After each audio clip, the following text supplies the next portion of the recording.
구약성경 레위기서 10장 1절부터 7절까지 찾으셨으면 같이 한 목소리로 읽겠습니다. 아론의 아들 나답과 아비후가 각기 향로를 가져다가 여호와께서 명령하시지 아니하신 다른 불을 담아 여호와 앞에 분향하였더니 불이 여호와 앞에서 나와 그들을 삼키매 그들이 여호와 앞에서 죽은지라. 모세가 아론에게 이르되 이는 여호와의 말씀이라. 이르시기를 나는 나를 가까이 하는 자 중에서 내 거룩함을 나타내겠고 온 백성 앞에서 내 영광을 나타내리라 하셨느니라. 아론이 잠잠하니 모세가 아론의 삼촌 우시엘의 아들 미사엘과 엘사반을 불러 그들에게 이르되 나와 너희 형제들을 성소 앞에서 진영 밖으로 메고 나가라 하매 그들이 나와 모세가 말한 대로 그들을 옷 입은 채 진영 밖으로 메어내니 모세가 아론과 그의 아들 엘르아살과 이다말에게 이르되 너희는 머리를 풀거나 옷을 찢지 말라. 그리하여 너희가 죽음을 면하고 여호와의 진노가 온 회중에게 미침을 면하게 하라. 오직 너희 형제 이스라엘 온 족속은 여호와께서 치신 불로 말미암아 슬퍼할 것이니라. 여호와의 관유가 너희에게 있은즉 너희는 회막문에 나가지 말라. 그리하면 죽음을 면하리라. 그들이 모세의 말대로 하니라. 아멘.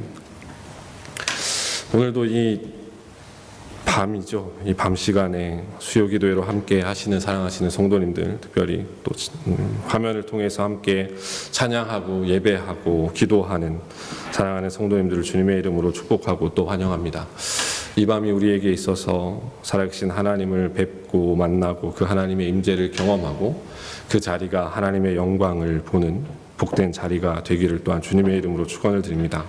정통 유대인들이 자신의 자녀들이 만 3세가 되면 토라라는 것을 가르치기 시작합니다.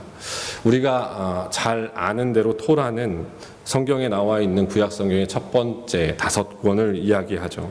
창세기, 출애굽기, 레위기, 민수기, 신명기입니다. 우리는 흔히 모세오경이라고 부르죠. 이 정통 유대인들이 자신의 자녀들이 어렸을 때 이 모세오경을 가르치기 시작하면 제일 먼저 가르치게 되는 성경은 무엇일까요? 이 5가지 성경 중에 댓글로 남기세요. 들리진 않으니까. 이 5가지 성경 중에 가장 먼저 가르치는 성경은 우리가 생각할 때 창세기 같지만 창세기가 제일 먼저 있으니까요. 그러나 실제로 정통 유대인들이 모세오경 중에서 가장 먼저 가르치는 성경은 레위기입니다. 오늘날 그리스도인들이 가장 읽기 싫어하고 성경 일독을 목표로 했다가 항상 멈춰지게 되는 바로 그 순간, 레위기를 정통 유대인들은 가장 먼저 가르칩니다. 레위기에는 이스라엘의 제사와 제사장, 그리고 성막, 정결과 부정, 절기, 그리고 맨 마지막을 축복과 저주로 끝내는 책이 바로 이 레위기입니다. 그러면 왜 유대인들은 그들의 자녀에게 가장 먼저 레위기를 가르칠까요? 단순합니다. 그들은 자녀들에게 하나님의 백성으로서의 정체성이 바로 제사에 있는 것임을 가르치기 위함입니다. 왜 그들이 하나님께 제사해야 하는지, 왜 하나님은 그들에게 제사를 명령하셨는지, 그런 그들은 어떻게 하나님을 제사해야 하는지, 어떤 자세와 어떤 삶으로 하나님을 경배하고 자신들을 어떻게 구별해야 하는지를 그들에게 가르침으로써 그들을 하나님의 백성으로서의 정체성이 무엇인지를 분명하게 가르쳐 주기 원함입니다. 그 중심에 제사가 있습니다. 신약의 교회 시대에 빗댄다면 예배일 겁니다. 모든 그리스도인들의 정체성의 중심에 예배가 있습니다. 특히나 요즘처럼 화면으로, 영상으로 예배하는 이때에 우리의 예배는 진짜 우리의 정체성을 드러내고 있는지, 그 예배 앞에 모인 우리가 지금 정말 그 예배에 대한 예배자로서의 분명한 정체성을 가지고 있는지, 그리고 그것을 드러내고 있는지 다시금 살펴보아야 할 때가 아닌가 싶습니다. 오늘 본문을 함께 살펴보면서 우리의 예배를 다시 돌아보고 이 시간에 하나님께 진정한 예배자로 나아가는 복된 시간이 되시기를 주님의 이름으로 축원을 드립니다. 오늘 본문이 가히 충격적입니다. 그죠? 우리가 생각하는 하나님의 이미지와는 매우 멀리 떨어져 있는 것 같이 느껴집니다. 그 하나님이 되게 낯설기까지도 하죠. 우리는 이 본문을 대하면서 제일 먼저 드는 생각이 아마 이걸 겁니다. 어떻게 하나님께서 이렇게까지 하실 수 있지입니다. 하나님 너무하신 것 아니신가? 그것도 제사장 둘, 이제 막 갓 제사장으로 세워진 그 둘을 하나님은 너무 일말의 다른 기회도 없이 가차없이 그들을 징벌하시는 거 아니신가 속으로 반문할 수도 있습니다. 그러나 그러한 우리의 마음을 한꺼풀 벗겨내면 어쩌면 우리 마음속 깊은 곳에 숨겨놓은 내 입맛에 맞는 하나님, 내 입맛에 맞는 하나님만을 추구하는 우리의 완악한 마음이 숨겨져 있을지도 모릅니다. 어느 순간 우리도, 우리의 하나님도, 혹은 우리의 예배도 우리의 입맛대로, 우리가 듣고 싶은 대로, 혹은 우리가 하고 싶은 대로의 예배가 되어 버렸을지 모르기 때문입니다. 레위기 10장을 이해하려면 레위기 8장부터 봐야 돼요. 시간 관계상 레위기 8장부터 쭉 다 볼 수 없으니까 레위기 8장부터 10장까지 딱 한 줄로 요약하면 이겁니다. 너희는 이렇게 제사하랍니다. 다른 말로 표현하면 이것이 하나님께서 받으시는 제사다입니다. 그리고 10장은 그것에 대한 처절한 실패를 보여주는 장입니다. 하나님은 이런 제사를 받지 않으신다. 레위기 1장부터 7장까지 각종 제사법이 나옵니다. 하나님께서 그 제사법을 다 명령하신 다음에 곧바로 8장에서 아론과 그의 아들들을 대제사장과 제사장으로 세우셔서 구별하세요. 그리고 나서 9장을 보면 아론과 그의 아들들이 드디어 처음으로 하나님께 속죄제와 번제와 화목제를 드립니다. 그때 9장 23절과 24절을 보면 이렇게 기록하고 있는데 모세와 아론이 회막에 들어갔다가 나와서 백성에게 축복하며 여호와의 영광이 온 백성에게 나타나며 불이 여호와 앞에서 나와 제단 위에 번제물과 기름을 사른지라 온 백성이 이를 보고 소리 지르며 엎드렸더라. 이렇게 되어 있어요. 무엇을 의미하죠? 하나님께서 이 제사를 기쁨으로 받으시고 그 제사 가운데 그의 영광을 나타내셨다입니다. 그리고 나서 곧이어서 우리가 읽은 나답과 아비후의 사건이 터진 겁니다.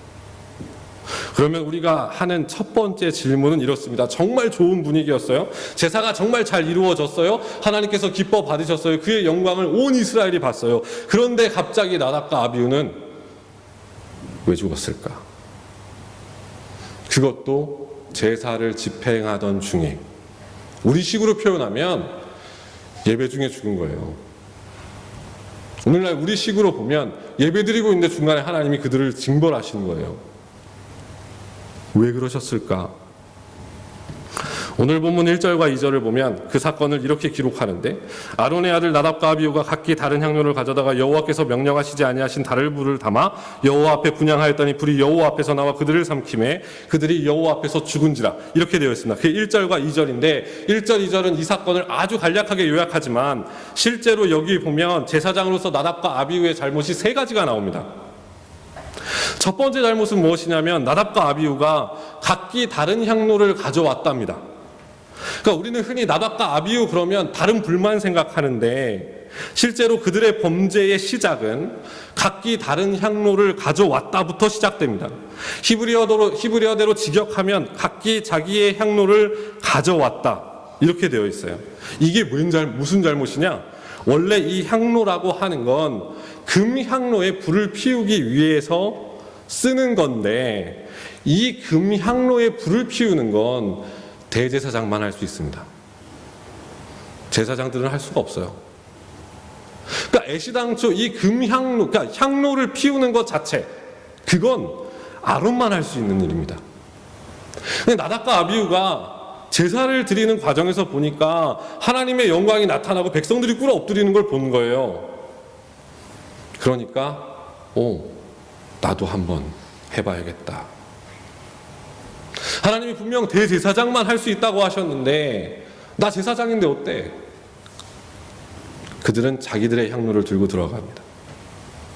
금향로를 피우려고 해요. 이게 첫 번째 잘못이에요. 두 번째 잘못은 향로를 가져왔다고 하는 것은 이들이 속죄소에 들어가겠다고 하는 건데, 속죄소는 아무 때나 들락날락 할 수 있는 공간이 아닙니다. 그러니까 레위기 16장에 보면 속죄소는 16장 2절에 이렇게 되어 있어요. 여호와께서 모세에게 이르시되 내 형 아론에게 이르라 성소의 휘장 안 곧 법궤 위 속죄소 앞에 아무 때나 들어오지 말라 그리하여 죽지 않도록 하라, 이렇게 되어 있어요. 그러니까 얘는 나답과 아비후는 향로를 들고 들어가서 속죄소에 들어가 금향로에 불 피우겠다는 거거든요. 들어가기 전에 물론 죽습니다. 그러니까 이 속죄소에 들어가려면 1년에 한 번 대제사장이 대속죄일 날 수송아지, 순양, 수염, 순염소를 번제물로 드리고 금향로를 피우고 번제물의 피를 속죄소에 뿌리고, 아무튼 엄청 복잡하고 여러 가지 구별된 과정을 거친 다음에 1년에 한 번 들어가는 곳이 속죄소예요. 나답과 아비후는 들어갈 수 있다고 보는 거예요. 왜? 봤잖아요. 그 영광이 엄청난 걸 봤잖아요. 백성들이 꿇어 엎드려서 벌벌벌 떠는 걸 봤잖아요. 마지막 세 번째, 다 잘 아시는 내용이죠. 이들이 여호와께서 명령하시지 않은 다른 불을 담아서 분향한 겁니다. 이미 여기 전까지 이들은 하나님의 명령을 어기고 하나님께 범죄한 자들인데, 여호와께서 명령하시지 않은 불, 원문대로 해석하면 여호와께서 명령하시지 않은 이상한 불 혹은 낯선 불, 이렇게 되어 있어요. 그러니까 성막 안에서 피운 불이 아니고 성막 밖 어딘가에서 불 가져왔다는 겁니다.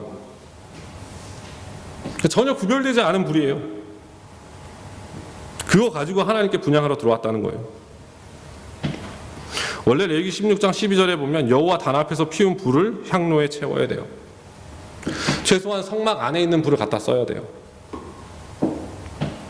제가 이렇게 나답과 아비후의 잘못을 세 가지로 쭉 열거해 하는데 왜 이렇게 길게 열거해 드렸냐면, 여기까지 기록된 나답과 아비후의 근본적인 범죄가 어디 있을까를 고민해 보자는 거예요.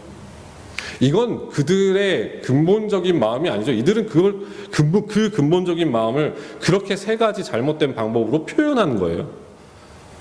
그럼 진짜 이 사람들, 이 나답과 아비후 안에 있는 근본적인 문제는 뭘까요? 딱 하나입니다. 내 멋대로 제사하겠다는 거예요. 내 영광을 위해서 내 멋대로 제사하겠다는 겁니다.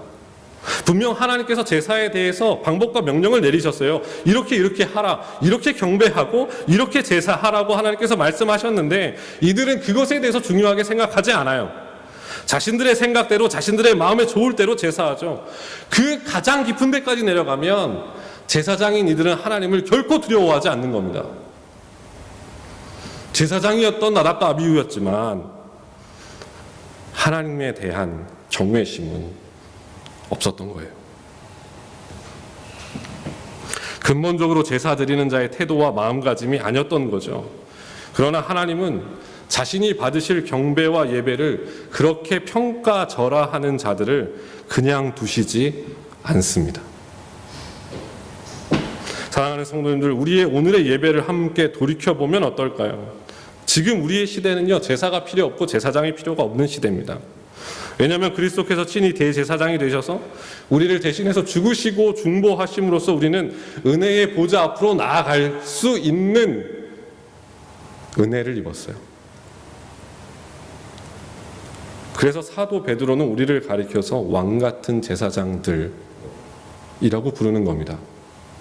그런데 한번 잘 고민해 보세요. 우리가 이 제사도 필요 없고 제사장도 필요 없고 하나님의 은혜의 보좌 앞으로 담대히 나아가기 위해서 그 은혜의 보좌 앞으로 다이렉트로 나올 수 있는 길이 하나님의 아들의 생명값이에요. 하나님의 아들의 생명값이에요. 그런데 우리가 그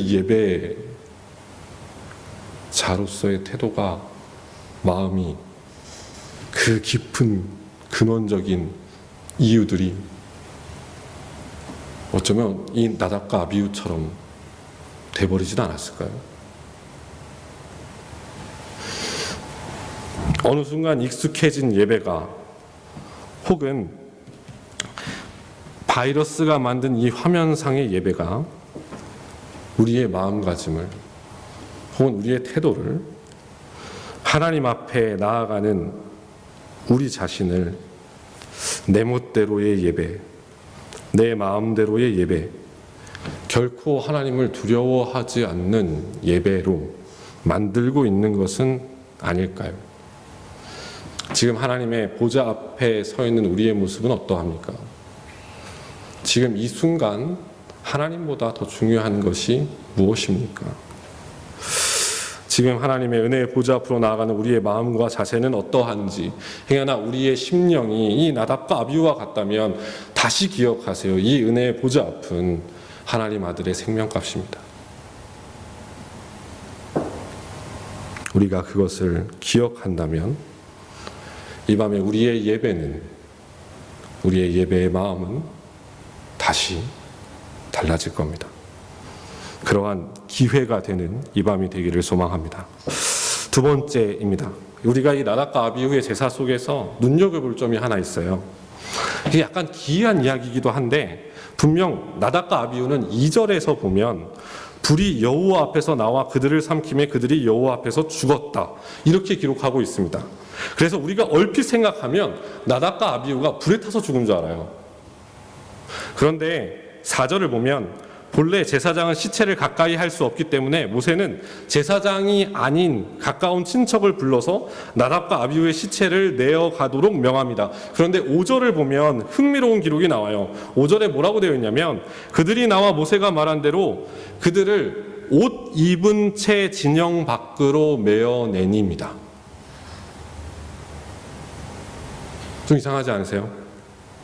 근데 잘 보시면 분명 2절에서 불이 여호와 앞에서 나와서 그들을 삼켜서 그들이 여호와 앞에서 죽었다고 했는데, 5절을 보면 그들의 옷을 입고 있어요. 나답과 아비후는 여전히. 그래서 죽어서 옷 입은 채로 진영 밖으로 나갑니다. 진영 밖으로 나가면 누가 보죠? 이스라엘 백성들이 다 보죠. 어떤 사람을? 옷 입고 있는 나답과 아비후를. 보세요. 나답과 아비후는 불에 타서 죽은 게 아닙니다. 분명 불이 여호와 앞에서 나와서 그들을 삼켰지만 옷은 건들지 않았어요. 그들의 생명만 가져갔어요. 물론 우리의 상식으로 이해할 수는 없지만 하나님은 하실 수 있어요. 근데 그렇게 하신 이유와 목적이 있을 거 아니에요. 그들의 생명을 앗아갔지만 그들의 옷이나 그들의 몸을 불태우진 않았어요. 이 모습이 보여주는 것은 무엇일까요? 단순합니다. 이걸 메고 나가는 그 이스라엘 백성들은 성막 밖에서 옷 입은 채로 죽은 채로 실려 나오는 이들을 보면서 무슨 생각을 했냐면, 아, 제사장 옷 입었다고 해서 지켜주는 것은 아니구나요.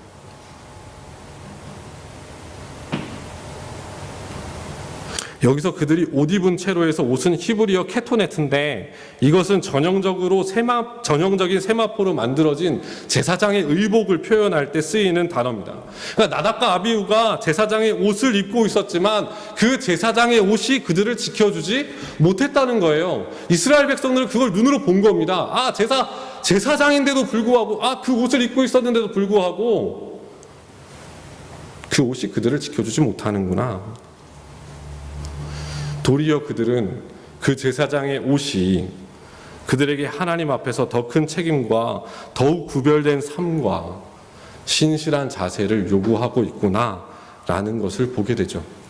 사랑하는 성도님들, 이 나답과 아비후의 모습을 우리에게 적용시켜보죠. 오늘날 우리에게 적용시켜볼까요? 그러면 가장 쉬운 단어로 표현하면 뭘까요? 단순합니다. 직분이 우리를 지켜주는 게 아니에요. 오해하지 마세요. 우리의 직분이 우리를 지켜주지 않습니다. 목사라는 타이틀이, 장로, 안수집사, 권사, 집사라는 타이틀이 우리를 지켜주지 않아요. 오늘 본문과 더 밀접하게 이해하게 하면 그러한 타이틀이 우리가 예배자라는 것을 보장하지 않습니다.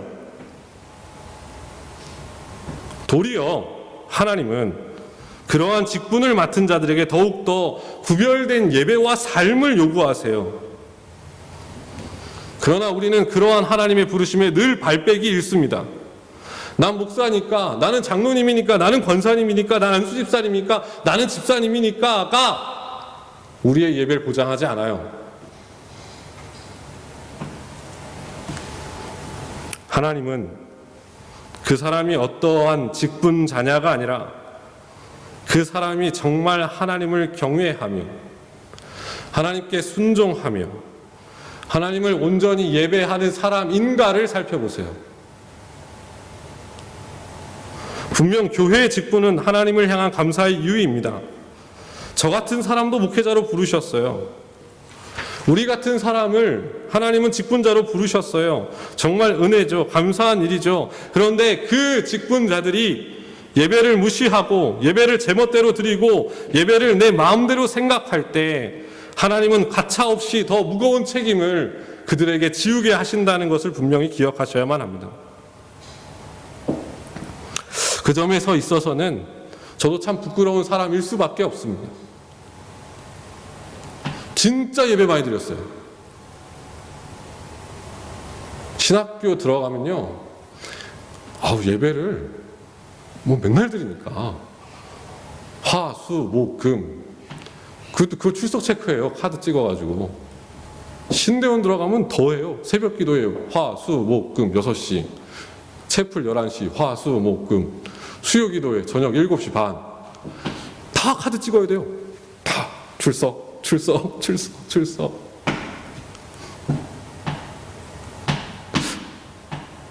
목회자만큼 예배가 익숙해질 사람이 없습니다. 그래서 목회자만큼 쉽게 하나님의 임재가 사그라드는 사람도 없습니다. 부끄러운 이야기죠. 그러나 저는 제 자신이 하나님 앞에서 뛰어난 설교자가 되는 것보다 온전한 예배자로 서길 원합니다. 제가 가르치고 사는 것들이 분리되지 않는 예배자가 되기를 소망해요. 제가 경험하는 하나님의 임재를 온 성도들이 함께 누릴 수 있는 공간을 만들어주는 예배자가 되고 싶습니다. 그게 제가 드는 생각이에요. 바라기는 우리가 우리에게 베푸신 직분의 은혜대로 더욱 겸손하게 하나님을 예배하는 그런 예배의 공동체가 되기를 소망합니다. 그러면 하나님은 왜 이렇게 제사에 민감하셨을까요? 왜 하나님은 나답과 아비후의 사건에 이렇게 강하게 진노하셨을까? 6절에 보면 하나님은 좀 약간 이렇게까지 하셔야 되나 싶을 정도의 이야기가 나와요. 6절을 보면 하나님은 아론과 그의 남은 아들들에게 슬퍼하지 말라고까지 얘기하세요. 아들과 형이 죽었어요. 아들과 형들이 죽었는데 이들에게 하나님은 머리도 풀지 말고 옷을 찢지 말라고도 말씀하시죠. 물론 여기에는 만약 그 아론의 식구들이 그렇게 하면 진짜 하나님이 잘못한 것처럼 이스라엘 백성들이 오해할까봐 하나님이 그걸 막으신 이유도 있어요. 그러나 더 근본적인 문제, 근본적인 이유는 3절에 있습니다. 3절에 보면 이렇게 기록하고 있죠. 모세가 아론에게 이르되 이는 여호와의 말씀이니라. 이르시기를 나는 나를 가까이 하는 자 중에서 내 거룩함을 나타내겠고 온 백성 앞에서 내 영광을 나타내리라 하셨느니라. 하나님께서 나답과 아비후를 향해서 이렇게 강하게 진노하신 이유가 어디에 있습니까? 그들이 무엇을 훼손했죠? 하나님의 거룩을 훼손했습니다. 무엇을 방해했죠? 하나님의 영광을 방해했어요.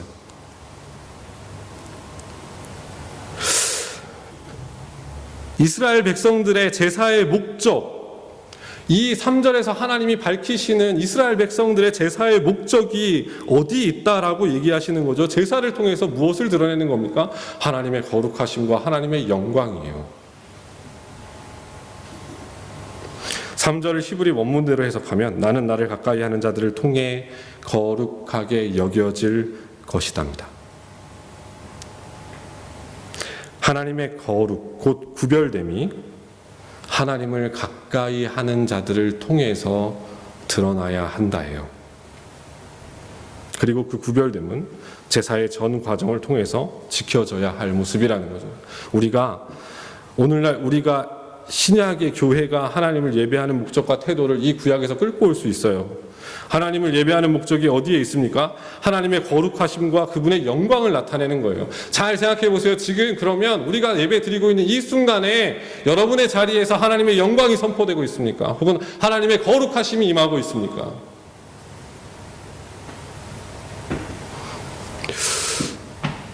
중요한 건 하나님께서 분명 그를 가까이 하는 자들을 통해서 나타낼 것이라고 말씀하세요. 하나님을 가까이 하는 자, 하나님께 나아가는 자들을 통해서 하나님은 그의 거룩하심을 드러낼 것이다. 이것은 하나님을 예배하는 자는 단순히 공적 예배 1시간 앉아있다 가는 참석자를 의미하는 게 아니라는 거죠. 공적인 예배의 모든 과정뿐만 아니라 삶의 예배의 모든 영역까지 세상과 같지 않고 구별된 자임을 선포하며 사는 것을 의미한다는 것이죠. 그때 하나님은 그 사람들을 통해서 당신의 영광을 나타내실 거예요. 사랑하는 성도님들, 잘 생각해 보세요. 우리는 하나님을 예배하는 자들이죠. 그 예배하는 우리가 세상의 사람들과 무엇이 구별되고 있습니까? 어쩌면 하나님을 예배한다고 하는 공동체조차도 어느 순간 세상과는 아무런 구별됨이 없는 그런 공동체가 돼버린 것은 아닐까요? 힘의 논리, 돈의 원리, 권력의 논리, 이 명예의 논리, 희생보다는 대접받기가 우선이고 섬기기보다는 인정받기가 우선이며 위로하고 격려하고 칭찬하기보다 깎아내리고 비판하고 밟고 일어서서 내가 저 사람보다 낫다라는 것을 증명하기 위한 그런 것들이 기준이 된 공동체가 되어버린 것은 아닐까? 어찌 하나님께서 보시기에 그 공동체를 구별된 공동체요, 거룩의 공동체요, 영광의 공동체요, 하나님의 거룩 앞에 꿇어 엎드려 절하는 공동체라고 보실 수 있겠습니까? 사랑하는 성도님들, 예배자의 진정한 목적과 모습들을 찾아 나가시길 소망합니다. 하나님께서는 당신이 택하시고 부르셔서 당신을 경배하게 하신 자들에게 합당한 거룩과 구별됨을 요청하시고 요구하시는 하나님이십니다. 예배 드렸다, 예배에 참석했다가 아니라 진정한 예배자로서의 공동체와 삶을 산다라고 선포하고 고백하고 그렇게 나아가는 예배자들을 바라고 기다리고 계시는 하나님이시라는 거죠. 그때 하나님은 그들 가운데 하나님의 영광을 선포하실 겁니다. 그때 하나님은 그들에게 은혜를 베푸실 것입니다. 은혜의 예배의 진정한 목적은 내가 예배를 통해서 무엇을 받겠다가 아니라 예수 그리스도를 통해서 이미 받은 우리가 그 은혜를 경배하고 찬양하며 그분의 거룩과 영광을 높이며 드러내는 겁니다. 그리고 그때 하나님은 우리에게 하늘 문을 여시고 하늘의 위로와 은혜를 그 예배자들에게 아낌없이 베푸시는 겁니다. 이러한 결단이 우리에게 있는 이 밤이 되기를 간절히 소망합니다. 말씀을 정리할게요. 사랑하는 성도님들, 언제 하나님의 임재를 경험하는 예배를 드리셨습니까? 지금 예배에 임하는 우리의 마음과 태도, 우리의 자세는 어떠하십니까? 어느 순간 우리는 예배에 참석하는 것으로 만족하거나 혹은 우리의 예배의 무게는 너무도 가벼워지지는 않으셨습니까? 그리고 삶의 예배는 세상의 사람들과 아무런 구별조차 되지 않는 우리가 되어버리지는 않았습니까? 그러나 성경이 단언코 우리에게 말씀하는 것은 예배에 우리의 전부를 걸라는 겁니다. 우리의 1시간 떼서 예배한다, 그런 개념이 아니고요. 성경이 얘기하는 건 딱 하나인데 예배에 우리의 전부를 걸라는 겁니다. 그리고 그것이 오늘 본문 7절에 나와 있어요. 여호와의 관유가 너희에게 있은즉 너희는 회막문에 나가지 말라. 그리하면 죽음을 면하리라. 그들이 모세의 말대로 하니라. 여기서 너희는 아론과 남은 그 두 아들입니다. 지금 나답과 아비후가 실려져서 나갔잖아요. 그의 아비와 형제들인 자들이 같이 따라 나가야 되잖아요. 근데 모세는 나가지 말라 그래요. 나가지 말라. 죽음을 면할 것이다. 여기서 모세는 아론과 그의 아들들을 향해서 회막문으로 왜 나가지 말라 그랬을까요?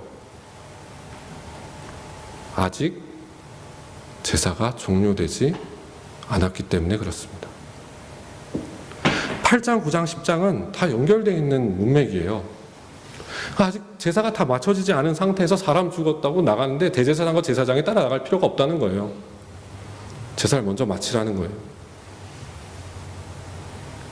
여호와의 관유가, 여호와의 기름이 아직 있기 때문에 그걸 마저 다 분향하고 올려드리고 나가야 된다는 거예요. 그러니 모세는 그들을 향해서 마지막까지 제사의 최선을 다하라고 말하는 겁니다. 왜냐하면 그것에 죽음이 걸려있기 때문에 그래요. 죽음.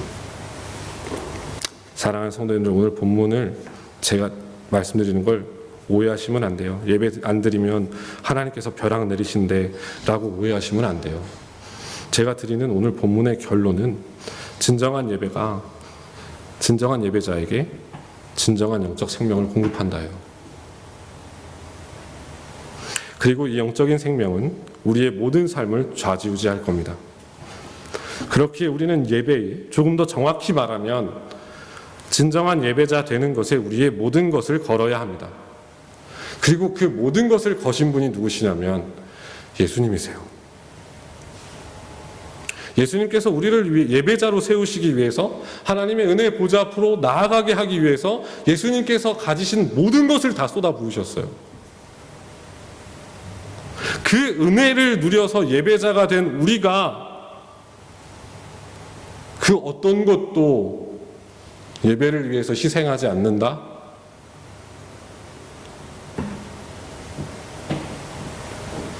그러면서 하나님의 복을 받고 싶다? 하나님의 은혜 누리고 싶다?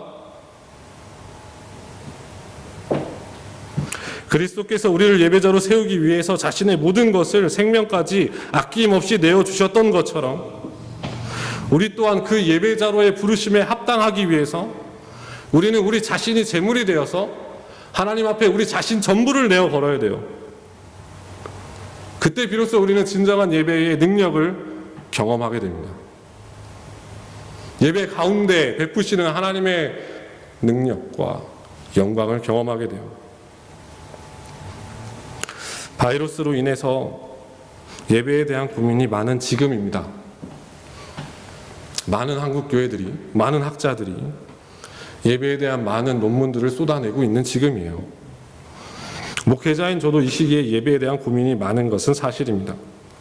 그러나 무엇이 맞다, 무엇이 좋다, 무엇이 더 탁월하다를 논하기 전에 우리가 반드시 기억해야 할 것은 하나님은 목회자뿐 아니라 우리 모두를 예배자로 부르셨다는 사실입니다. 하나님 우리를 예배자로 세우기 위해서 우리를 구원하셨고 그의 자녀로 삼으셨고 우리를 부르셨어요. 사랑하는 성도님들, 이 밤에 우리의 느슨한 마음과 습관적인 자세들을 다 내어버리고 하나님께서 찾으시는 그 진정한 예배자인, 우리의 잃어버렸던 예배의 능력을 다시금 회복하고 그 예배자 되기를 결단하고 다시 그 예배의 삶과 우리가 되는 복된 밤이 되시기를 주님의 이름으로 축원을 드립니다. 하나님 감사합니다. 하나님의 말씀 앞에 섭니다. 그리고 부족한 우리를 봅니다. 연약한 우리를 봅니다. 하나님의 은혜를 상실하고 소멸하고 냉랭한 우리를 봅니다. 하나님, 그러나 다시금 주의 말씀으로 우리를 거룩해 하시고 주의 말씀으로 다시 우리를 일으켜 세워주시고 하나님 그리스도의 흘리신 그 피 끓는 심장으로 하나님 우리를 다시금 일으켜 세워주셔서 하나님 예배의 능력과 예배의 영광과 예배 가운데 임하시는 놀라우신 하나님의 임재와 회복을 다시금 경험하며 회복하는 복된 밤이 되게 하여 주시고 하나님 앞에 진정한 예배자로 서기를 결단하며 우리의 느슨해진 마음을 다시금 고추세우고 다시금 붙들어매며 그 성령에 붙잡힌 바 되어 하나님을 진정으로 예배하는 우리 모두가 되게 하여 주옵소서. 하나님 앞에 진정한 예배자 되기를 간절히 소망합니다. 하나님, 진정한 예배자, 하나님 앞에 날마다 서 있는 그 진정한 예배자 되기를 간절히 소망합니다. 주님, 우리의 약함을 아시오니 우리를 도와주시고 주님 손에 꼭 붙잡아 주시고 다시 예배자의 걸음을 걸어가는 우리 모두가 되게 하여 주옵소서. 감사드립니다. 예수님의 이름으로 기도드렸습니다. 아멘.